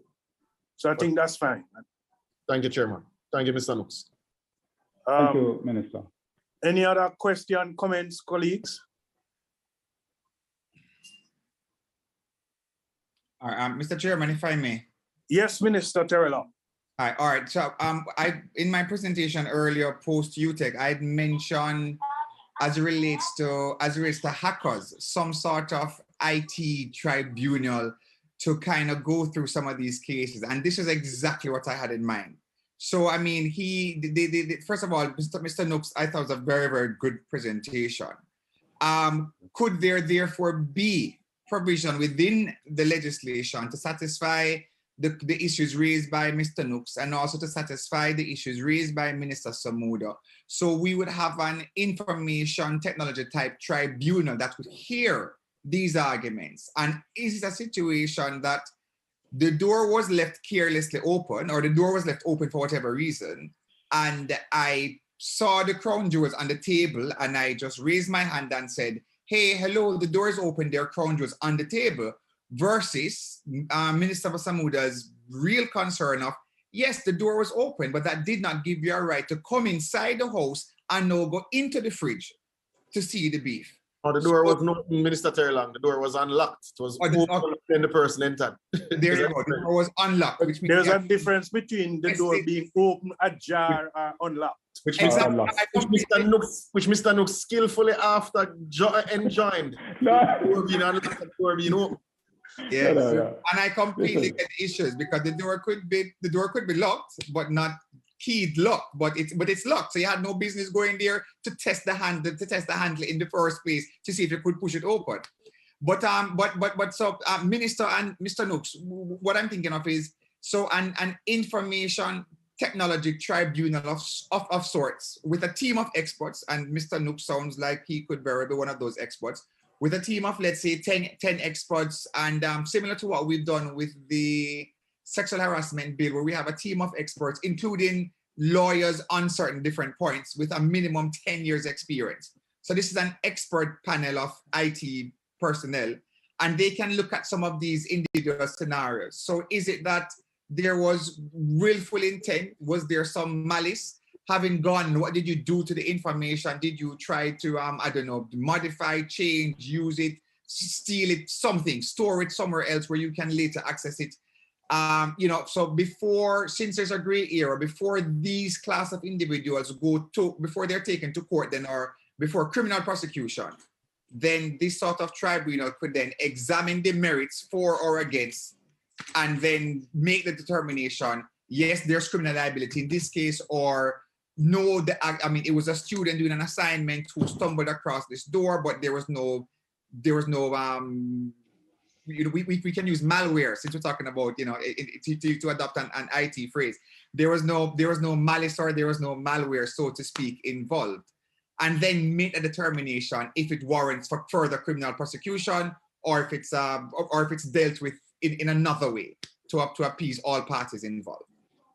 And the three scenarios, I remember, Terry Long, that Mr. Nooks would have illustrated would be that type of situation where these individuals, rather than you ratchet or trigger it straight to criminal proceedings, yes, this tribunal that you speak of would be that, ambit in terms of an appearance could be made and a case could be presented on their behalf.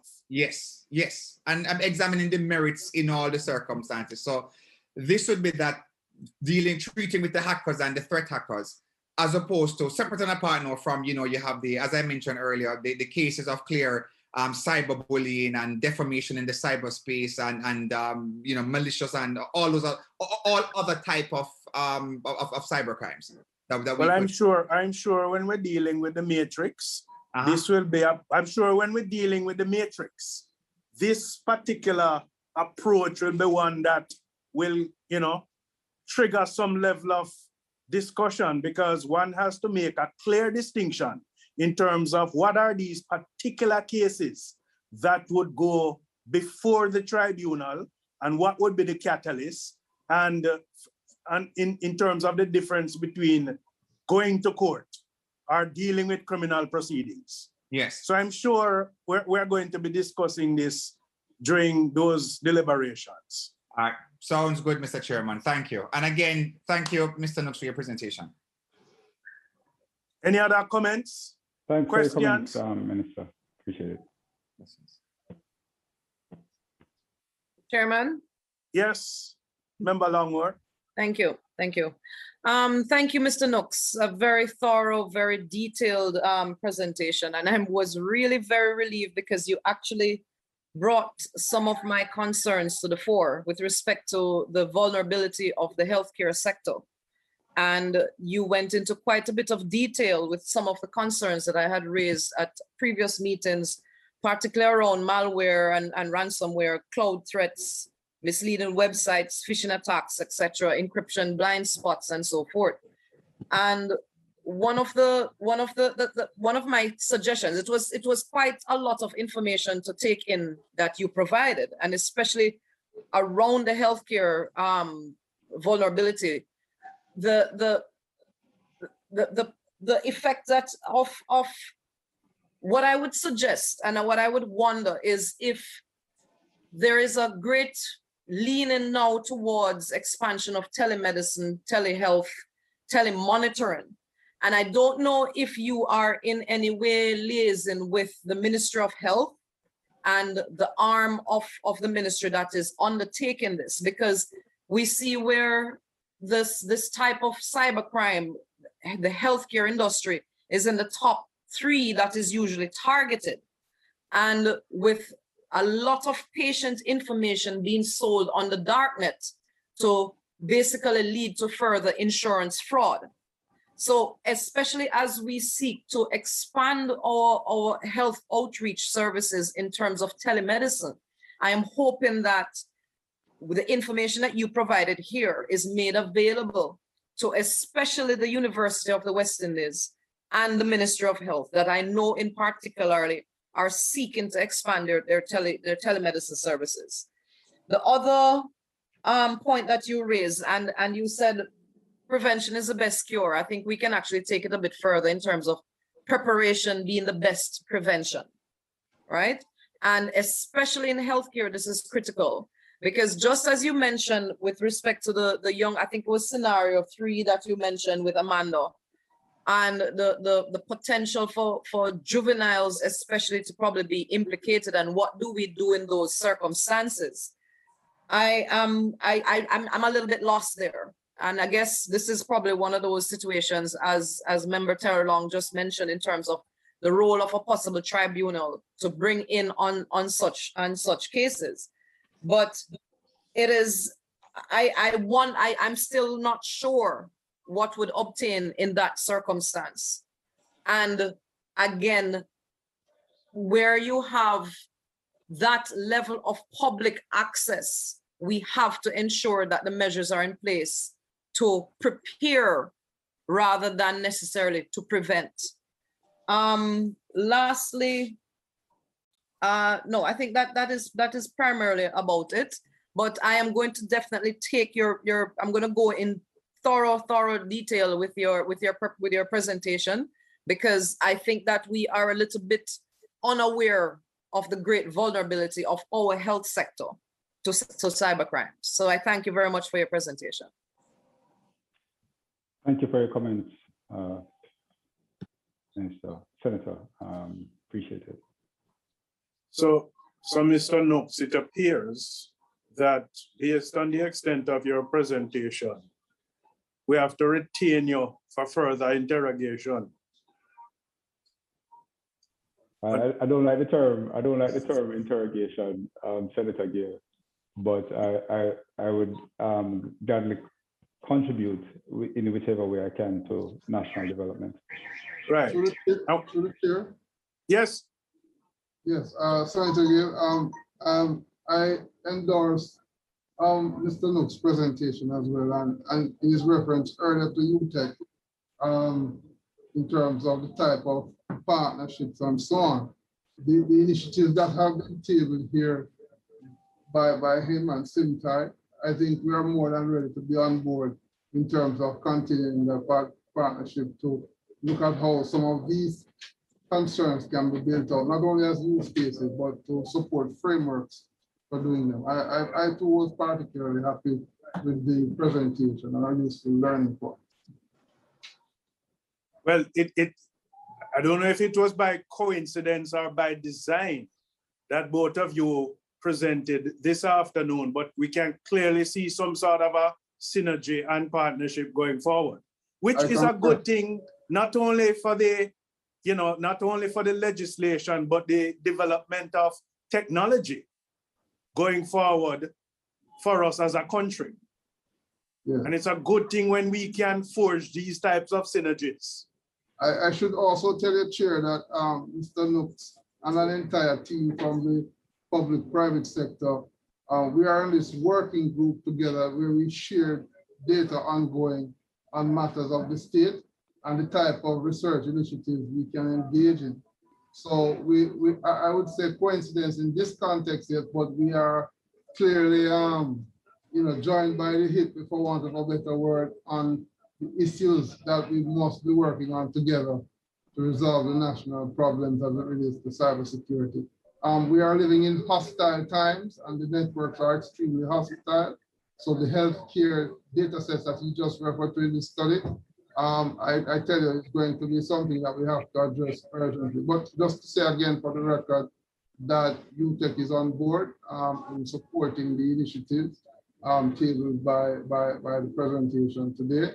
And we stand ready to work with the team along with the ministry in this regard. Thank you very much. And we look forward to the outcome of what could be the work coming out of that type of synergy and the types of recommendations that can be put forward. So we thank both of you. Sandbox, yes. Yes. And if you took note, it is the request of the committee is to further probe into some of the recommendations that have been provided by both UTEC and Simtai this afternoon. Two excellent presentations. I will stand ready to return if necessary to elaborate on any of the concerns. Yes? Thank you very much. Yes, you're welcome. Thank you, Chair. So, Ms. B, Ms. Brandon? Yes, Chairman. Where are we next on the agenda? Any other business? Any other business? And I guess that maybe the next date for the next meeting. Okay, just to advise you that at last meeting, we had set next week, Wednesday at 2. Right. And I have invited UWE and the Ministry of Education to make a presentation on their submission. However, I'm seeing in the chat from the chairman's secretary, Cheryl Hodkinson, that is proposing that the next meeting be set for August the 14th. But based on my calendar, August the 14th is a Saturday. Do we normally meet during the recess period?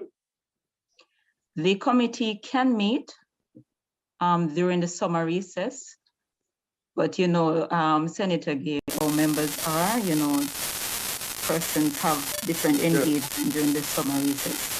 Yes. Might have an issue with quorum. And there's no other date that can be proposed in the month of July, given the availability of, individuals, and where no other committee might be meeting.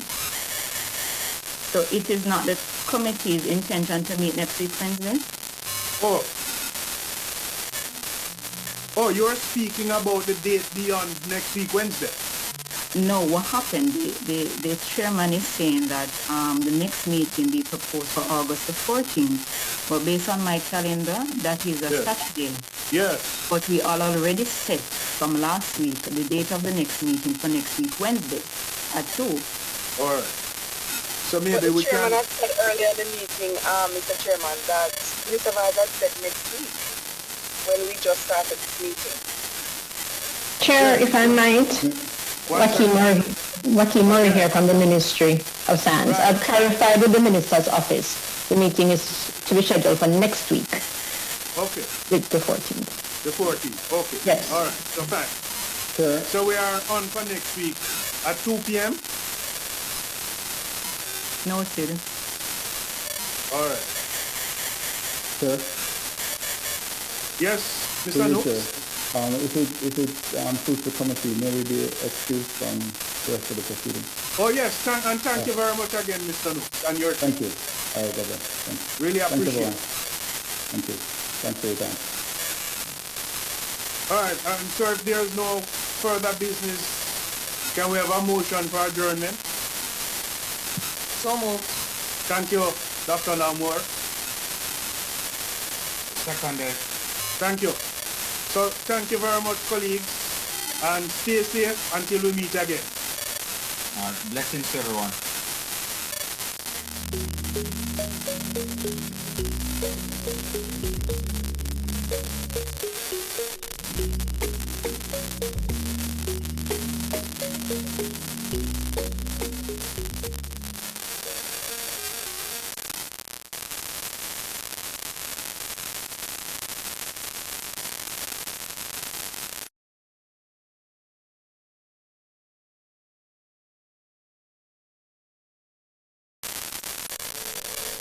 Earth.